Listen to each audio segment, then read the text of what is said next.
Welcome to another deep dive. Looks like we're tackling human behavior today. And judging by the sources you've provided, we're in for a fascinating, maybe even a little unsettling look at how our brains work. Absolutely. The sheer number of factors that shape our choices, most of them completely outside of our awareness, it's remarkable. Yeah, we tend to think of ourselves as rational beings, but these sources suggest that's not always the case.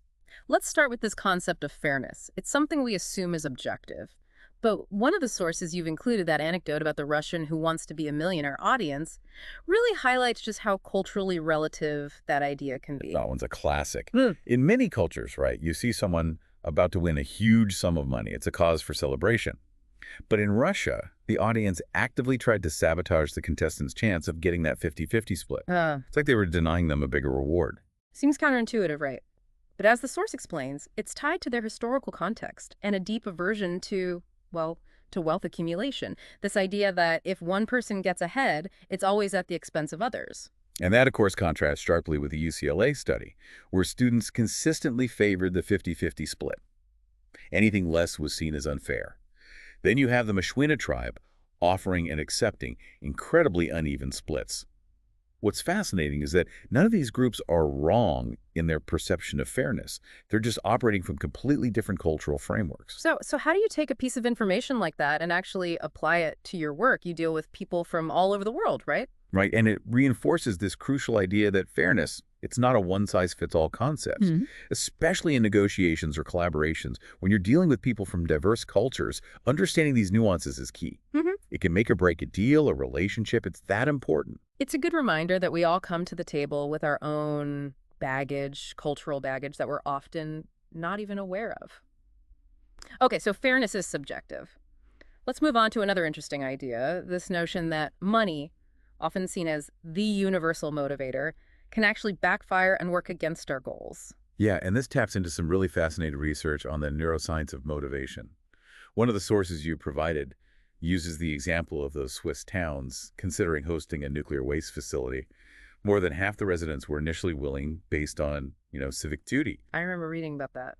But then when offered financial compensation, acceptance plummeted, and it continued to drop even as the amount of money increased. Yeah, it's like the introduction of money tainted the whole proposition. It became less about doing the right thing for their community and more about just a cold, hard transaction.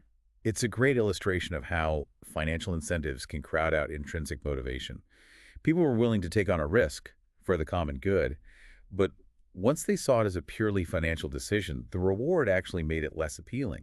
It reminds me of that other study you included, the one with the GMAT students who weren't paid for getting answers right, actually outperformed those who were. Absolutely. The pressure of that financial reward, it seemed to actually impair their cognitive abilities. Okay, so we're talking about how money can actually make us dumber. How do we explain that? Well, your source dives into the brain science behind this, and it turns out different parts of our brain are activated depending on what's driving our behavior, right? Different types of motivation. So we've got this pleasure center that lights up when we anticipate monetary rewards, kind of like the reaction you see with addictive substances. Right, the nucleus accumbens. Right, right. And then there's another part of the brain, the altruism center, which lights up when we're doing something for others, acts of generosity, helping out, that sort of thing. The posterior superior temporal sulcus. And what's fascinating is these two centers, they can't operate simultaneously. So when money enters the equation, that pleasure center can hijack our altruistic impulses, and that leads to these, unexpected, often detrimental outcomes. Okay, that makes sense. Which brings us to, well, the case of Community High School in Ann Arbor, Michigan.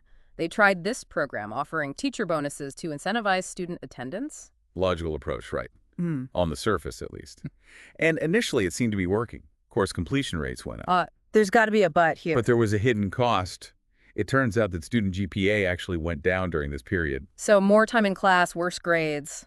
That doesn't add up. Right. And it appears that the financial incentive, well-intentioned as it was, shifted the focus from actual learning to simply getting kids to show up. Teachers, maybe unconsciously, began to incorporate more, fun activities to boost attendance, even if those activities weren't particularly educational. So instead of nurturing this love of learning, this program ended up incentivizing a more superficial approach to education. It really underscores this crucial question, right? How do we create environments that foster genuine engagement and a passion for the task at hand? How do we avoid simply chasing those external rewards? That's a big question, one that I think we all grapple with in different ways. And it leads perfectly into the next section of your sources, which dives into this fascinating world of group dynamics and the surprising power of dissenting voices. Yes, and to illustrate this, we'll take a look at, well, a group known for their rigorous decision-making process, the U.S. Supreme Court. Okay, so you've got these 9 justices, appointed for life, often with very different perspectives, and they have to find a way to work together to make decisions that, impact the entire nation. One of your sources highlights this really structured approach they have to discussion, particularly during their private conferences. It's a process designed to ensure that, well, that every voice is heard. They discuss cases in order of seniority, with the most junior justice speaking last. And no one can speak twice until everyone's had their say. That's interesting. Why that specific order? Think about this psychological phenomenon called conformity bias. One of the sources you provided describes those classic Ash conformity experiments, where participants were asked to judge the lengths of lines. Pretty simple task, right? But the researchers planted actors in the group who intentionally gave the wrong answer. And the real participants often cave to the pressure. They conform to the group's incorrect judgment, even when they could clearly see the right answer. Precisely. It demonstrates how susceptible we are to the influence of others, even when we know better. Now imagine that dynamic playing out in the Supreme Court. If justices were allowed to just speak freely, or if, say, the Chief Justice always spoke first, you can bet that pressure to conform to the majority opinion, especially for the more junior justices, would be immense. So this structured approach, it helps level the playing field, encourages independent thinking, even if it means, going against the grain. Exactly. And what's fascinating is that even a single dissenting voice can dramatically reduce conformity. In Ash's experiments, when just one person broke from the group, even if they gave a different wrong answer, it empowered others to speak their truth, and it reduced the overall conformity rate. So one voice can make a difference, which reminds me of that concept you mentioned, the blocker role. Yes. David Cantor, a family therapist, he identified this role as crucial in group dynamics. And while it's often seen as negative, blockers actually provide this vital balance. They're the ones questioning assumptions, pointing out potential risks, preventing, reckless action. They might not be the most popular members of the group, but they force deeper consideration and often lead to, well, to better decisions. And you see this play out in the Supreme Court with dissenting opinions. Even if a dissenting justice doesn't sway the majority vote, their arguments are on the record. They're challenging the status quo and potentially influencing, future legal interpretations. Justice Breyer, who often writes dissenting opinions, he argues that even when he knows he won't change the immediate outcome, his dissent can force the majority to refine their arguments. And that can lead to a more nuanced, well-reasoned ruling. That's pretty powerful. It seems like this idea of valuing dissent goes far beyond the courtroom.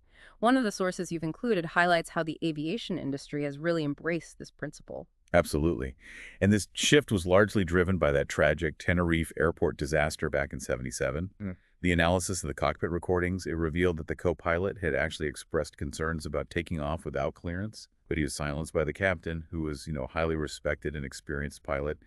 And this deference to authority, combined with a lack of open communication, it contributed to the deadliest aviation accident in history at the time. So the co-pilot, he was trying to play that blocker role, but the pressure to conform to the captain's authority, it led to a catastrophic outcome. It's a stark reminder of how important it is to create environments where dissenting voices are not only allowed, but encouraged. Exactly.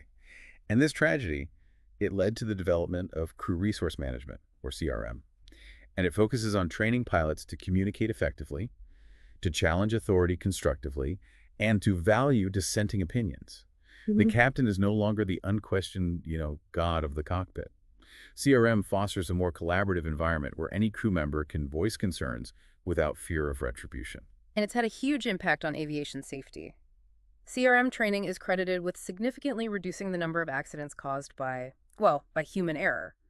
And it's remarkable how a framework designed for the cockpit has been adopted in such a wide range of industries, from healthcare to, corporate boardrooms, anywhere where teamwork and effective decision-making are critical. And it all boils down to recognizing that our individual perspectives, they're inherently limited. By embracing dissent, we open ourselves up to a wider range of information and insights, and that leads to more informed and ultimately more rational decisions. Okay, so we've explored fairness, motivation, and how these group dynamics can influence our choices. Hmm. I think what I'm taking away from all of this is that our brains are wired in some pretty fascinating and often irrational ways. But knowing is half the battle, right? So what can we actually do to counteract these hidden sways and make more, well, more rational choices? That's a great question, and it's something your sources actually dive into.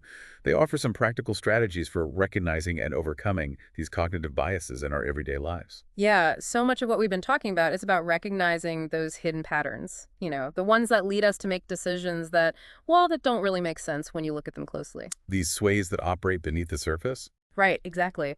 But knowing they exist, that's not enough. What can we actually do about it? How can we counteract these forces and actually make more rational choices?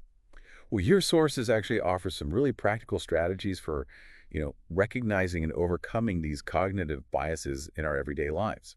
One of the most effective when it comes to combating loss aversion is adopting what one source calls the long view. Oh, yeah, like that financial advisor who created an investment game for his kids. It taught them about, well, about long-term thinking. Instead of freaking out over daily market fluctuations, they learned to focus on the overall health and growth of the companies they'd invested in. Exactly.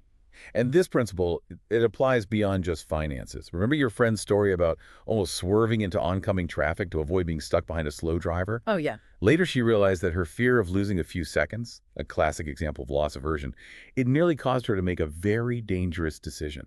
It's a great example of how taking a step back and considering the bigger picture can help us avoid making those knee-jerk choices driven by, short-term anxieties. And a similar approach can be applied to overcoming the commitment bias, that tendency to stick with a course of action even when it's clearly not working, like throwing good money after bad, trying to salvage a failing project. Yeah, it's tough to admit defeat, but sometimes cutting your losses is, well, it's the most rational choice. The story of Intel comes to mind. They were pioneers of memory chips. But when that market became too competitive, they had the courage to walk away from their legacy and focus on, well, on microprocessors. Bold move, but it ultimately led to Intel's massive success. Sometimes we need to detach ourselves from our past investments, whether they're financial, emotional, even just our own egos, to really see the path forward more clearly. So we've got the long view for loss aversion, detaching for commitment bias. What about value attribution?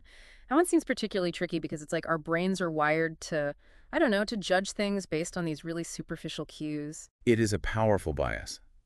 But one of your sources, that study about Sobe drinks, it offers a pretty simple yet effective strategy: awareness and active questioning.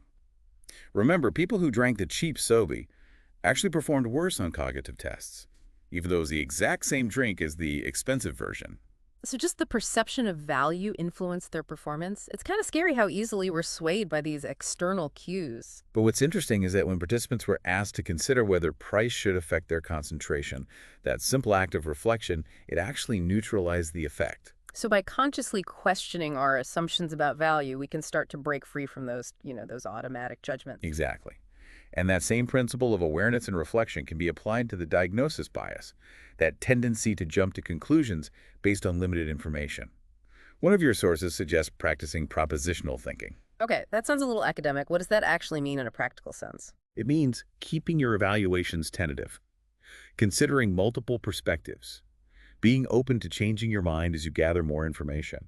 It's about resisting that urge to pigeonhole people or situations and, embracing complexity. Staying curious, avoiding those snap judgments. Precisely. And when it comes to navigating fairness, your sources emphasize the importance of transparency and communication, especially when our decisions impact others.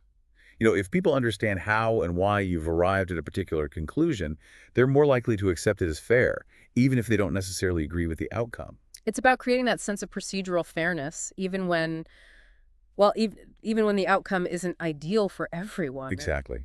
And finally, we have to remember the importance of the blocker, that sometimes annoying but oh so crucial voice of dissent. Right. Whether it's a co-pilot questioning a captain's decision, a Supreme Court justice writing a scathing dissent, or, that friend who always pokes holes in your ideas, blockers, they help us avoid groupthink and make more thoughtful choices. So the next time you find yourself getting frustrated with a blocker, take a deep breath. And remember, they might just be saving you from a major blunder. That's such a great point. And as we wrap up this deep dive, it's clear that while we might be inherently susceptible to these sways, we're not powerless against them. By understanding how our brains work, Recognizing those biases that can cloud our judgment and, adopting some of these practical strategies, we can become more conscious, more rational decision makers. And perhaps even more importantly, we can create environments in our workplaces, our families, our communities where dissent is valued, transparency is encouraged, and that long view prevails. This has been a truly fascinating journey through the world of human behavior. I feel like I've gained some really valuable insights that I can actually apply to my own life. The real learning begins now, right? As you go forth, remember to question your assumptions, embrace dissent, and always consider the long view. You might be surprised by the clarity and the rationality you discover in your own decision-making.